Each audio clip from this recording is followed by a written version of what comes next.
Bom, galera, tudo bem?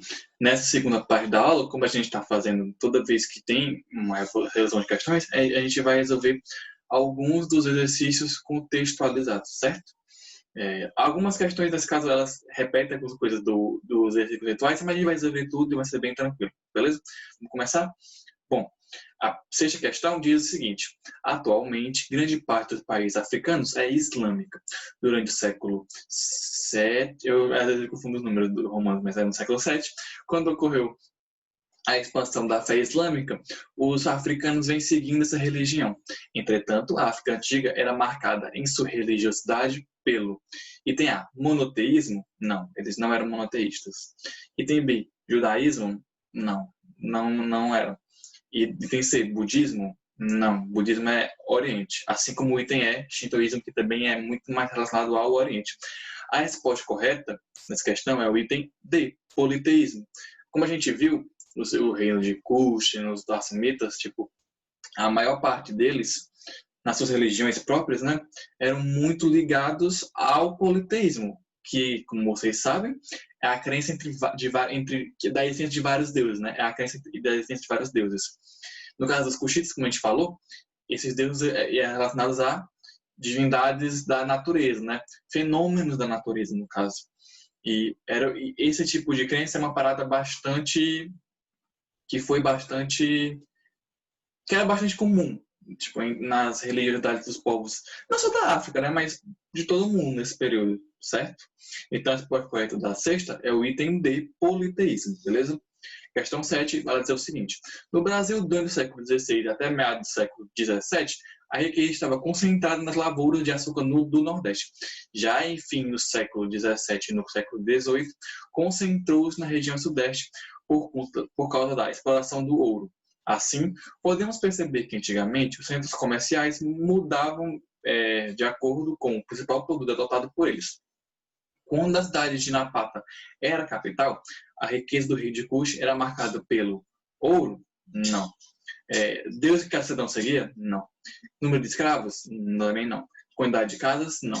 A resposta correta era o item B, quantidade de rebanho de cada família. Lembre que a pecuária era uma parada bastante importante no Rio de Cuxi, certo? E quanto maior um rebanho cada família tinha, mais ela tinha como vender esse rebanho, como ela tinha que comercializar, mais como ela tinha que se alimentar, né? E isso era uma riqueza bastante importante, né? Isso era um símbolo de riqueza, um símbolo de poder econômico bastante grande nesse período, certo? Então, a resposta correta é o item B, quantidade de rebanho de cada família. Questão 8, ela vai dizer o seguinte: os cuxitas dominavam a técnica do embalsamento, que consistia na retirada de todos os órgãos do corpo, influenciando a civilização. Essa é uma resposta, acho que bastante simples até, né? Nem que a gente não tenha resolvido os conceituais, né, que a gente resolveu, e lá também tinha uma questão falando do embalsamento dos egípcios. Quando se pensa em embalsamento, quando se pensa nessa prática, você vai pensar muito nos egípcios, certo? E aqui é a resposta correta, o item A. Os egípcios e os cuxitas ficavam próximos territorialmente, né? E os cuxitas começaram como uma colônia egípcia, ou seja, havia muitas trocas culturais, muitas influências. E além da parada das pirâmides, né? Além da construção de pirâmides pelos cuxitas que influenciou os egípcios, os cuxitas também influenciavam a técnica faziam a prática do embalsamento e essa técnica influenciou os egípcios, né? Que eles fazem embalsamento justamente para preservar o corpo para a próxima vida e tal.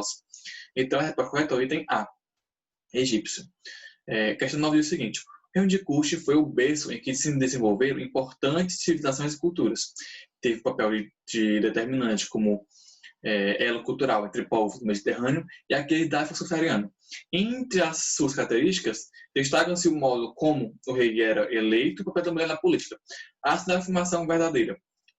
Item A. O reino de Kush foi o lendário rival da antiga Núbia africana? Não. Eles ficavam na Núbia africana, certo? O rei de Kush era o que ficava na Núbia africana. Item B. O rei de Kush não consta nos relatos de Heródoto sobre a África, não tem nada a ver isso. Item C. A economia de Kush foi precária devido à pobreza do solo e escassez de água? Não. Eles tinham como se manter, tinham técnicas e tal, e não era assim. E a resposta correta, né? O item D, como a gente falou na resolução passada de questões, a história Kush chegou a incluir várias mulheres no poder, que recebiam o título de Candace, ou seja, várias mulheres tinham poder militar, poder religioso, poder político, certo? E isso é um diferencial bastante interessante do reino de Kush em relação a outros povos, certo? Então a resposta correta é o item D. E, décima questão, o reino de Assum possuía um vasto comércio com vários outros povos. No século IV depois de Cristo, os assumitas converteram-se ao cristianismo devido ao contato com o povo grego? Não. Macedônico? Não. Persa? Não. Fenício? Não. Resposta correta é o item C, romano.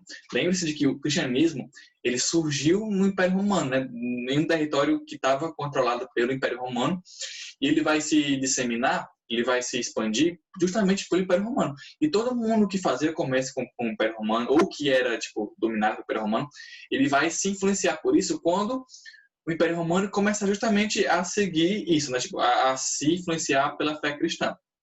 E não foi diferente com os assumitas, né? Eles se converteram ao cristianismo por conta disso, né? E foi uma das regiões onde isso aconteceu de maneira mais antiga, né? Quase depois de Cristo, né? E a Etiópia, né? Onde fica o reino, o país atual onde fica o rei Jackson é a Etiópia. E lá ainda tem uma base cristã relativamente forte, justamente por conta disso, né? Desse acontecimento, desse período, beleza? Então é isso, pessoal. São 5 questões. Espero que estejam entendido.